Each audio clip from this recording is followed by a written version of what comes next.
فاسألوا أهل الذكر إن كنتم لا تعلمون.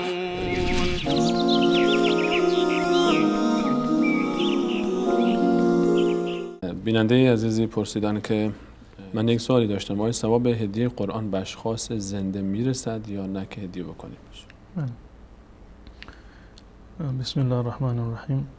این سوال یک سوال نامتعارفی هست و بحثی که در این زمینه وجود داره رسید ایصال ثواب به مردگان هست نه به زندگان.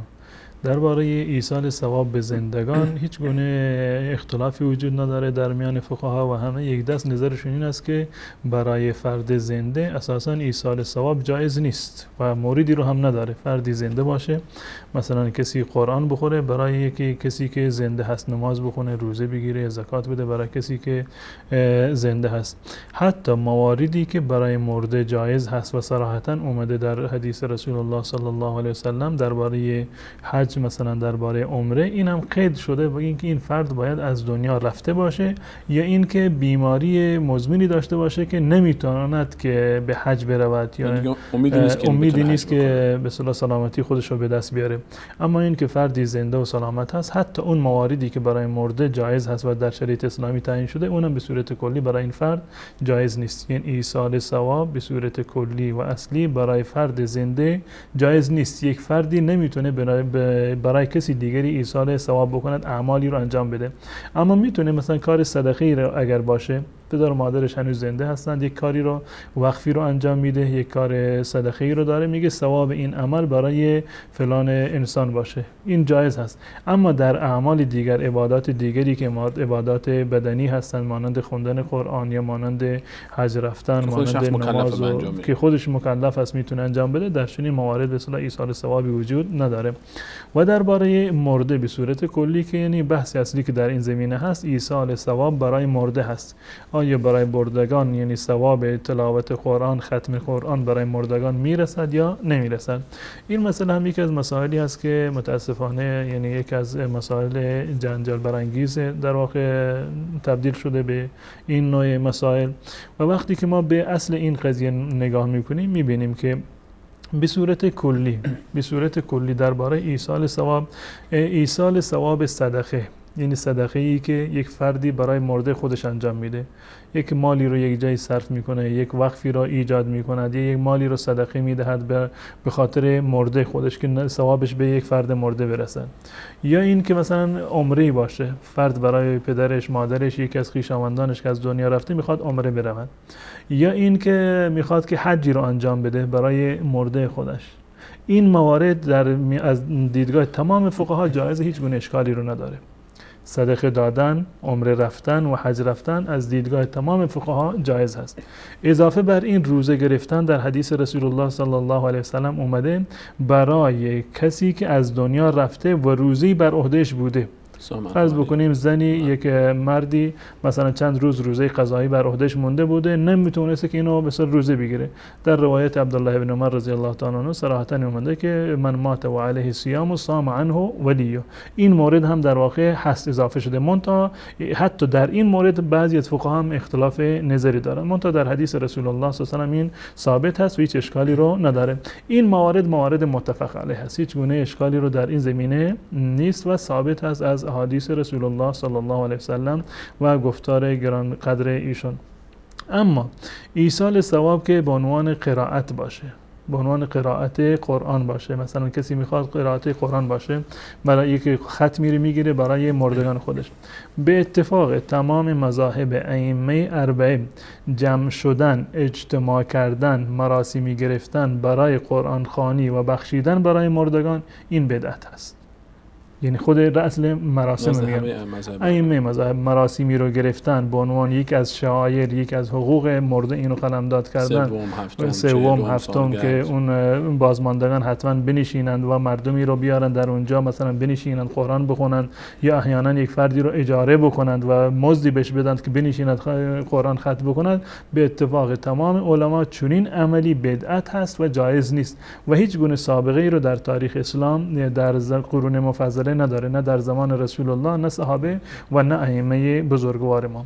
میمونه این که یکی بدون این که مراسمی بگیره، بدون اینکه مراسمی رو بگیرد، خودش به طور مثال مثلا فرزندی میخواد برای پدر و مادرش ختم قرآنی بکنه بدون مناسبت یا بدون اینکه در نظر داشت روز سوم یا هفتم یا چهلم یا بقیه موارد باشه، یا یک فردی میخواد برای برادرش، برای پدر و مادرش، برای خویشاوندی که از دنیا رفته بدون مناسبت، بدون اینکه در واقع جشنی رو بگیرند و مراسمی رو ترتیب بدن، میخواد قرآن بخواند و به مردگان خودش ببخشه. این در میان علما این مورد اختلاف هست. عموم علما، اکثر علما اینو قیاس کردن بر همون صدقه و حج. عموم علما اینو قیاس کردن بر صدقه و حج و گفتند که جایز هست. من جمله فقهای احناف و فقهای شوافی و بسیاری دیگر از فقها گفتند که این مورد جایز هست. یک فردی بدون از در نظر گرفتن زمان، بدون از در نظر گرفتن مکان، بدون از ترتیب دادن مراسم بخواهد برای مرده قرآنی بخواند، عموم فقها اینو اجازه دادن و مستندشون فقط قیاس هست. در این مورد هیچ گونه نص صریحی از رسول الله صلی الله علیه و سلم وجود نداره که دستور داده باشند چون این کاری رو بکنی یا تایید کرده باشه که شما چنین کاری رو انجام بدید. صرفاً مستند و دلیلش قیاس است، چون که صدقه دادن برای مرده جایز هست، چون که حج رفتن برای مرده جایز هست. این گروه از علما میگن که خواندن قرآن هم برای میت جایز هست. این فقط مستندش قیاس است و اینو عرض کردم که در روایات اسلامی و در نقل قولهایی که از رسول الله شده این هیچ گونه مستند و هیچ گونه دلیلی رو نداره. پس بنابراین چون که این مورد اختلافی است، خود خواندن قرآن و بخشیدن به مرده رو صرف نظر از اون به اصطلاح مراسم من قبلا عرض کردم اون به اتفاق مورد بدعت هست و جایز نیست، اما خود این عمل را، یعنی این که فرزندی قرآن بخواند برای پدر و مادرش یا برای خویشاوند خودش، این عمل را به صورت کلی ما نمیتونیم بگیم که حرام هست و ناجایز قطعی و 100% هست. و مستندی که کسانی اینو جایز میدونن همین گفتند که به اصطلاح مستندش همون قیاس هست بر در واقع صدقه و اعمالی مانند حج. و یک گروه دیگر از علما معتقد هستند که اعمال عبادی، اعمالی که ما به عنوان تقرب انجام میدهیم، اینا توقیفی هستند، به این معنی که باید از فقط و فقط از کانال الله و رسول الله صلی الله علیه و آله برای ما تدوین شده باشه یا جوازش برای ما ثابت شده باشه. نه در قرآن کریم و نه در احادیث رسول الله صلی الله علیه و سلم ما نداریم که دستور داده شده باشه برای خوندن قرآن برای مردگان، یا این که رسول الله تشویق کرده باشند، یا این که رسول الله برای مردگان برای صحابه خونده باشه، یا صحابه برای رسول الله یا برای غیر رسول الله مثلا خونده باشند، یا ائمه بزرگوار ما چنین عملی رو انجام داده باشند. در قرون مفضله ما چنین چیزی رو نداریم. این گروه از علما معتقد هستند که پس بنابراین این عمل رو نباید انجام داد، چون که مستندی در شریعت اسلامی ندارد و هیچ گونه نص صریح هم اینو تایید نمی کند. و از نظر اصولی وقتی ما نگاه بکنیم این قول راجح تری هست.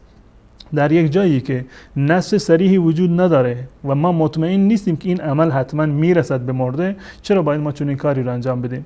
به جای این که قرآن بخونیم برای مردگان خودمون، بیایم مواردی رو که ثابت هست از رسول الله صلی الله علیه و سلم، اون چیزی رو که تشویق کردند رسول گرامی اسلام صلی الله علیه و سلم، مانند صدقه دادن برای میت، مانند رفتن عمره برای میت یا حج کردن برای میت و وقف کردن اموال برای میت و ثوابش به میت برسه، وقف کردن قرآن یا کتب دینی باشه برای میت. اینها که در صراحتا دعا که قطعا یکی از بهترین موارد دعا هست، یکی از بهترین و صریح‌ترین موارد، هیچ گونه اختلافی وجود نداره که با دعا کردن برای میت به اصطلاح سود میبرد و الله متعال اینو جزء در میزان حسنات میت قرار میده.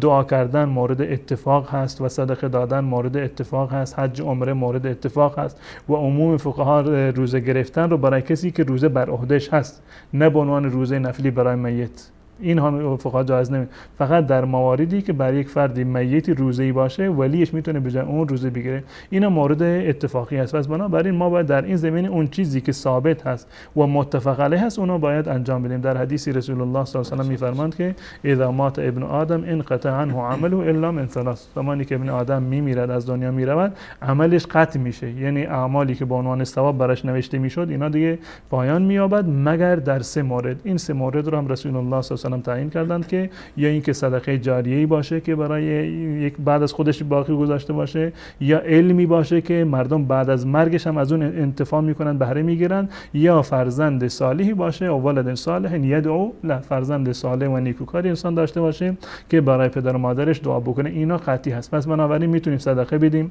میدونیم علم را پخش بکنیم بنابر یعنی بخشیدن ثوابش برای روح فلان میت، یا اینکه دعا بکنیم. اینا مورد اتفاقی هست. اما خواندن قرآن و بخشیدنش برای میت حداقلش اینه که مورد اختلاف فقها هست.